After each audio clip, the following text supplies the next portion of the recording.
Oke, assalamualaikum warahmatullahi wabarakatuh. Salam sejahtera bagi kita semua. Semoga kita semua dalam keadaan sehat walafiat.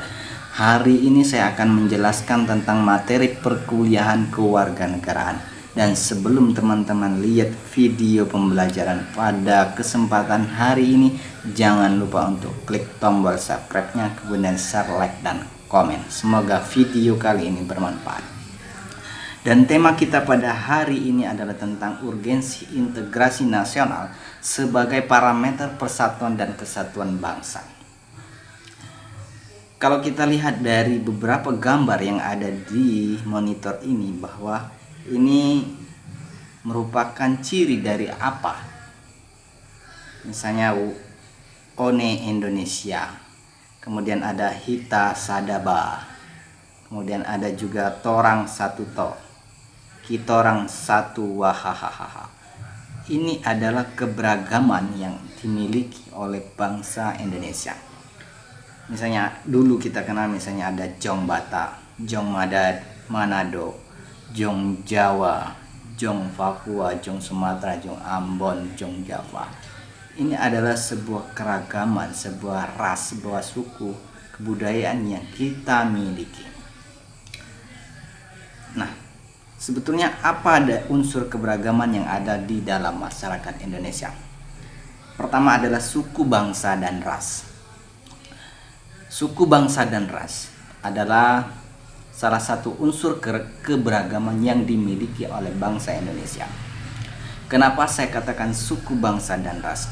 Karena Indonesia secara historis mempunyai suku kebangsaan yang beraneka ragam. Sebelum menjadi sebuah tatanan kenegaraan yang kokoh, Indonesia terdiri dari beberapa bangsa, terdiri dari beberapa suku. Ada suku Melayu, ada suku Batak, suku Minang, suku Manado, dan suku-suku yang lain.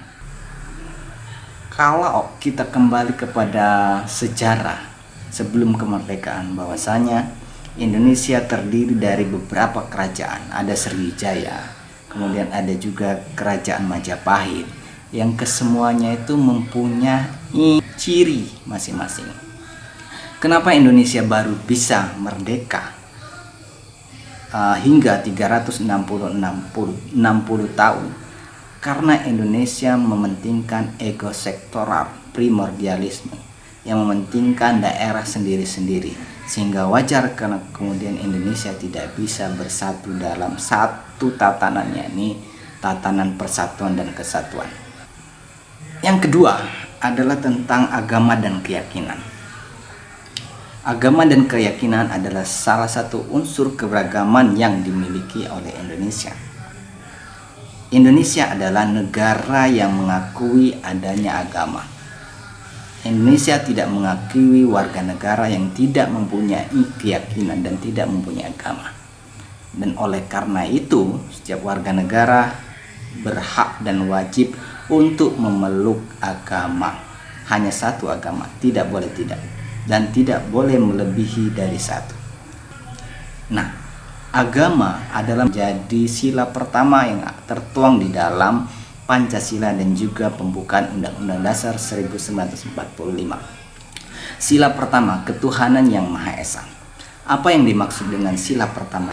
Tuhan menciptakan manusia adalah untuk menjadi lebih baik. Setiap agama mengajarkan yang namanya kebaikan. Setiap agama mengajarkan yang namanya kebajikan.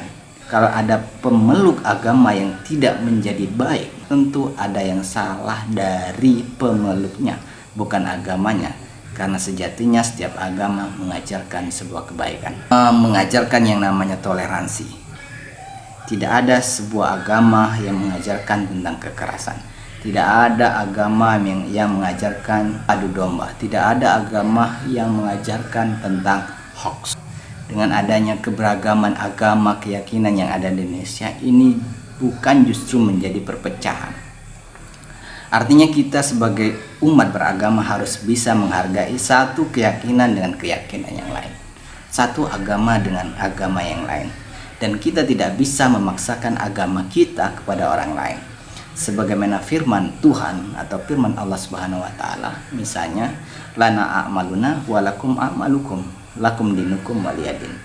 Artinya bahwa agama dan keyakinan itu sejatinya adalah kepercayaan yang diyakini oleh seseorang. Kemudian yang ketiga adalah ideologi dan politik. Apa yang dimaksud dengan ideologi dan politik? Ideologi bangsa Indonesia adalah Pancasila. Pancasila dikatakan sebagai falsafah negara. Pancasila lahir dari beberapa pemikiran para tokoh bangsa, seperti hanya Soekarno, Supomo, Yamin, dan lain sebagainya. Mereka adalah founding father bangsa Indonesia yang mempunyai pemikiran yang sangat cerdas, memberikan sebuah kontribusi positif terhadap ideologi bangsa negara kita. Yang selanjutnya adalah politik. Maka politik bukan dianggap sebagai kekuasaan. Politik tidak menjadikan orang itu sombong. Politik tidak menjadikan orang itu serakah.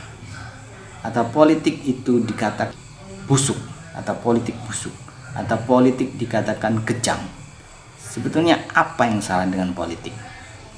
Kalau kita melihat dari pengertian dari politik, sebetulnya politik itu adalah bagaimana agar orang tersebut menjadi lebih baik. Kita di dalam keluarga saja butuh yang namanya nuansa politik. Misalnya bagaimana antara suami dan istri menjadi akur. Kemudian bagaimana antara suami, istri, dan anak, mereka mempunyai planning apa agar kemudian anaknya menjadi anak yang cerdas, anak yang berguna bagi nusa, bangsa, dan agama. Dan semuanya dengan mekanisme politik. Kalau kemudian persepsi masyarakat mengatakan bahwa politik itu adalah busuk, politik itu adalah kekuasaan, bahwa politik itu adalah kejahatan, ini salah.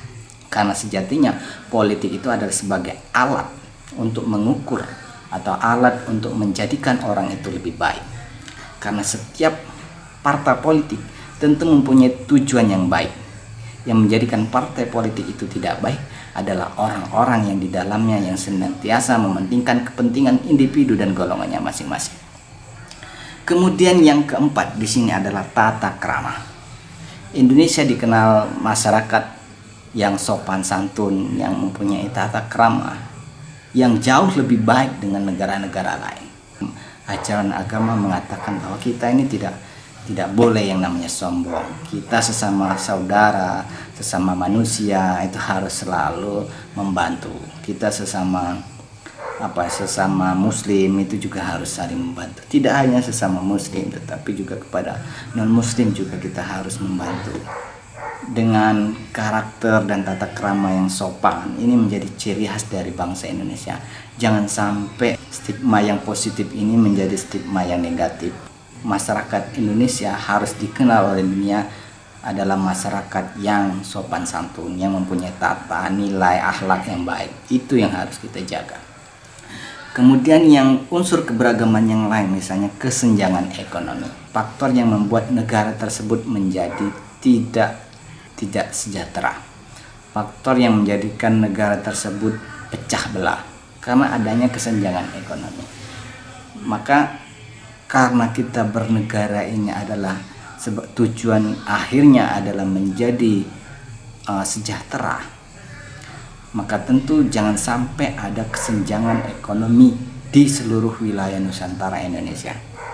Tidak lagi ada misalnya perbedaan antara Jawa, Sumatera, Kalimantan, kemudian Sulawesi, tetapi semuanya mempunyai hak dan kewajiban yang sama. Tidak boleh kita melebihkan atau tidak boleh pemerintah memprioritaskan Jawa saja kemudian menanaktirikan Pulau Sumatera, Kalimantan, dan sebagainya. Tapi kemudian kesejahteraan warga negara itu harus selalu diprioritaskan. Kemudian yang kelima adalah kesenjangan sosial. Kesenjangan sosial adalah menjadi salah satu faktor disintegrasi suatu bangsa dan negara. Maka jangan sampai kesenjangan sosial ini menjadi pemicu perbedaan, menjadi pemicu masalah negara kita menjadi buyar. Ini adalah beberapa unsur keberagaman yang ada di dalam masyarakat Indonesia. Selanjutnya, kalau kita lihat dari beberapa video ini, misalnya ada demo Apa sebetulnya demo? Coba kita lihat di sini. Ada sebuah perbedaan mekanisme dalam persepsi masyarakat awam. Mungkin demo dikatakan sebagai sebagai bentuk dari anarkisme. Demo yang baik itu adalah demo yang tidak anarkis. Demo yang baik adalah demo yang tidak mengganggu ketertiban umum, demo yang tidak mengganggu halayak umum, demo yang tidak merusak fasilitas umum.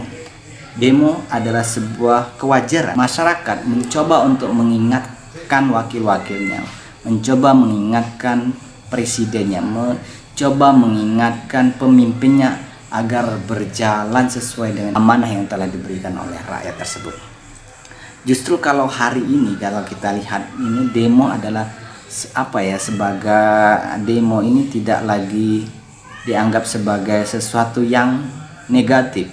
Bahkan demo dijadikan sebagai ajang agar mahasiswa itu bisa eksis. Coba kita lihat di sini, ada cewek cantik yang sedang berdemo. Cewek cantik berdemo dengan menuliskan beberapa meme, ya kan, kalau bahasa yang anak gaul sekarang, meme. Nah, masyarakat yang terintegrasi dengan baik merupakan harapan sebuah negara. Jadi kalau kita lihat dari gambar di sini, misalnya ada beberapa baju kebanggaan daerah masing-masing, kemudian ada keyakinan yang diyakini oleh setiap individu. Ini menjadi sangat unik, menjadi sangat menarik. Dengan perbedaan ini justru bukan menjadi sebuah perpecahan, tetapi dengan perbedaan ini justru menjadi sebuah kelebihan bahwa Indonesia adalah Bhinneka Tunggal Ika, berbeda-beda tetapi tetap satu jua. Nah, kata integrasi sendiri ini berasal dari bahasa Latin, yaitu integrate, yang artinya memberi tempat bagi suatu unsur demi suatu keseluruhan. Integrasi nasional ini pada prinsipnya dapat dilihat dari 3 aspek. Pertama adalah integrasi politik, yang kedua adalah integrasi ekonomi, dan yang ketiga adalah integrasi sosial budaya. Integrasi politik ini menyangkut tentang bagaimana hubungan antara elit politik dengan massa pengikutnya. Kemudian ini secara vertikal, kemudian secara horizontal, yakni menyangkut tentang hubungan yang berkaitan dengan masalah teritorial.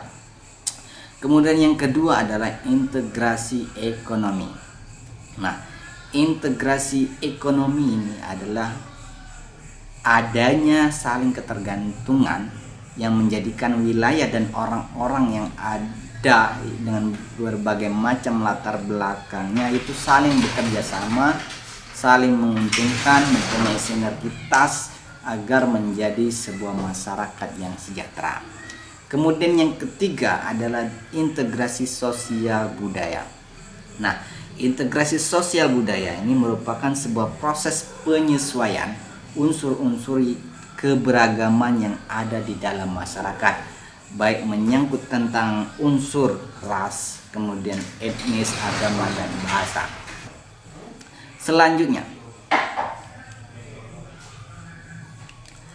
sumber historis sosiologis politik tentang integrasi nasional.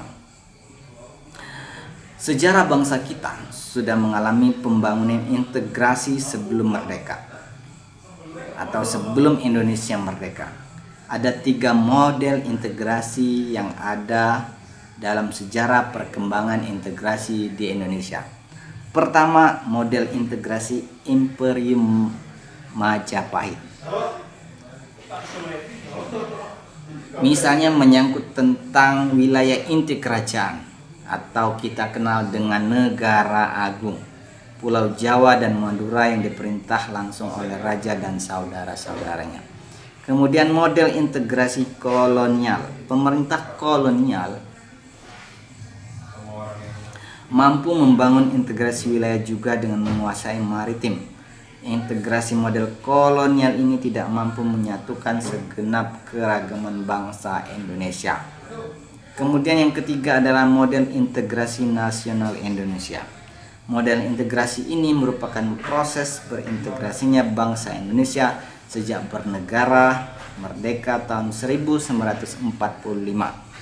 Kemajuan integrasi ini adalah kesadaran bangsa Indonesia yang mengalami pendidikan. Selanjutnya, faktor-faktor pembentuk integrasi nasional. Apa saja faktor pembentuk integrasi nasional? Misalnya pertama adalah rasa senasib seperjuangan. Rasa senasib seperjuangan di masa lalu yang terbawa sampai dengan sekarang menjadi salah satu faktor pendorong untuk mewujudkan integrasi nasional. Jika di masa lalu senasib seperjuangan digunakan untuk mewujudkan kemerdekaan Indonesia, di era sekarang ini rasa senasib seperjuangan digunakan untuk memperkuat stabilitas nasional demi terwujudnya persatuan Indonesia dalam integrasi nasional. Artinya dengan rasa senasib seperjuangan ini semakin memberikan nilai positif atau semakin memberikan keyakinan kepada setiap warga negara bahwa orang Indonesia itu rasanya masih senasib seperjuangan. Artinya sesama warga negara itu harus saling bersatu padu, tidak mudah goyah dengan berbagai macam isu-isu yang belum tentu jelas adanya, yang belum tentu benar adanya. Yang kedua adalah pemaknaan ideologi nasional. Pancasila dilakukan melalui implementasi nilai-nilai Pancasila dalam kehidupan sehari-hari untuk mewujudkan integrasi nasional di Indonesia. Nah, Pancasila adalah sebagai sumber materi dan merupakan falsafah negara, maka di dalam Pancasila tersebut mempunyai nilai-nilai yang harus kita terapkan dalam kehidupan kita sehari-hari. Karena nilai-nilai yang tertuang di dalam Pancasila itu hakikatnya adalah semuanya baik. Nah, kemudian yang ketiga adalah keinginan untuk bersatu. Dalam kehidupan berbangsa negara dan berbangsa Indonesia, keinginan untuk mempersatukan bangsa merupakan salah satu perwujudan nilai-nilai luhur Pancasila sebagai dasar negara. Kita harus selalu berupaya untuk bersatu padu. Walaupun Indonesia hari ini sudah merdeka, tetapi bukan berarti kita lantas diam, kita lantas kemudian mudah goyah diterpa dengan isu-isu yang sejatinya akan merugikan terhadap keberlangsungan eksistensi negara Indonesia.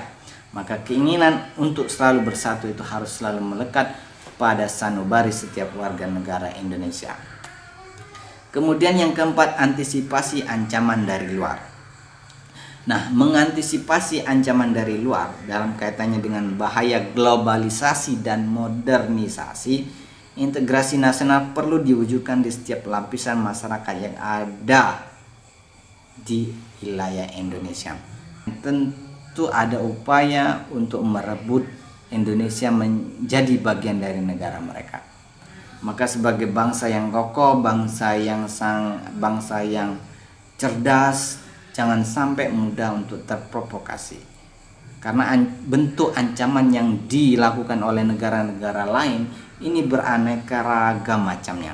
Kalau dulu mungkin dengan cara peperangan, kekerasan dan sebagainya, justru sekarang ini ancaman dari luar itu hadir dengan beberapa metode dan cara yang lebih halus, cara yang lebih soft, sehingga kita sebagai bangsa yang kuat, bangsa yang punya integritas nasional harus bisa memfilter segala upaya yang dilakukan oleh negara lain untuk memecah belahkan bangsa Indonesia.